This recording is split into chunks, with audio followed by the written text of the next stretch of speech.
Neuron क्या होता है पहले इसको देख लेते हैं। Neuron is a nerve cell that carries electrical impulses. याद रखिएगा जो न्यूरॉन है ना, ये एक नर्व सेल है, मैंने बोला नर्व सेल भी बोला जा सकता है। कैरीज इलेक्ट्रिकल इम्पल्सेस, ये इम्पल्सेस लेके जाता है। कौन सी? इलेक्ट्रिकल। अगर न्यूरॉन की बात आएगी तो इलेक्ट्रिकल इम्पल्सेस की बात आएगी। Neurons are the basic units of our nervous system. Basic unit है। Neurons have a cell body, इसकी सेल बॉडी होती है जिसको सोमा या साइटिन कहते हैं। डेंड्राइट्स होते हैं और एन एक्सॉन होता है। ये है जी इसकी ये वाली सेल बॉडी है, ये सोमा होता है। उसके बाद ये जो इसकी शाखें निकली हुई हैं ये डेंड्राइट होता है, याद रखिएगा। उसके बाद है एक्सॉन, इस लंबी जो शाख सी जा रही है इसको एक्सॉन बोला जाता है। उसके बाद dendrites and axons are nerve fibres, ये नर्व फाइबर्स होते हैं। These are about 86 billion neurons in the human brain which is about 10% of all brain. वो कहता है कि there are about 10 billion neuron in the human brain. Human brain के अंदर 86 billion neurons होते हैं, sorry, which is about 10% of brain cell, जो brain cell का 10% हैं। इतने ज़्यादा हमारे ब्रेन के अंदर सेल्स होते हैं, छोटा सा ब्रेन है हमारा, देख लें। तो ये है जी इसकी जो हम आपके सामने बनी है, इसके अंदर अगर कोई पूछे कि न्यूक्लियस कहाँ होता है तो आप बोलोगे सेल बॉडी के अंदर न्यूक्लियस होता है। ये माइलिन शीट है, ये जो एक्सॉन के ऊपर होती है माइलिन शीट होती है। ये जो शाख सी जा रही है लंबी सी, ये एक्सॉन है। इसके जो एक्सॉन के अंदर एक शेल होता है उसको शॉन सेल बोलते हैं और ये नर्व एंडिंग है। आगे बढ़ते हैं जी।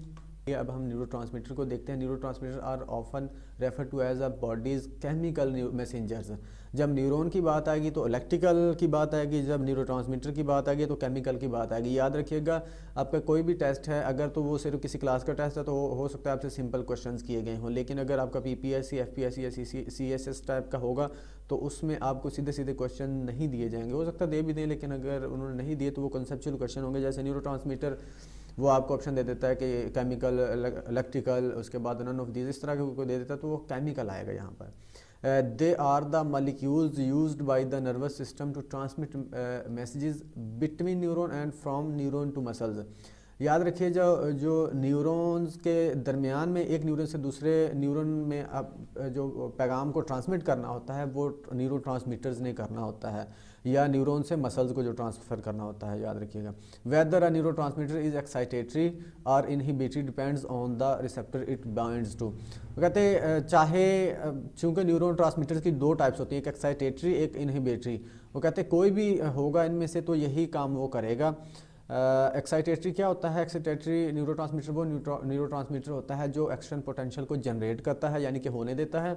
और इनहिबिटरी वो होता है जो उसको ब्लॉक कर देता है। जब ज़रूरत से ज़्यादा होने लगता है या ज़रूरत पूरी हो चुकी होती है तो उस वक्त इनहिबिटरी न्यूरोट्रांसमीटर्स एक्शन अपना प्ले करते हैं, रोल प्ले करते हैं और उसको रोक देते हैं। और ये जब ज़रूरत होती है तो ये अपना एक्शन स्टार्ट कर देते हैं।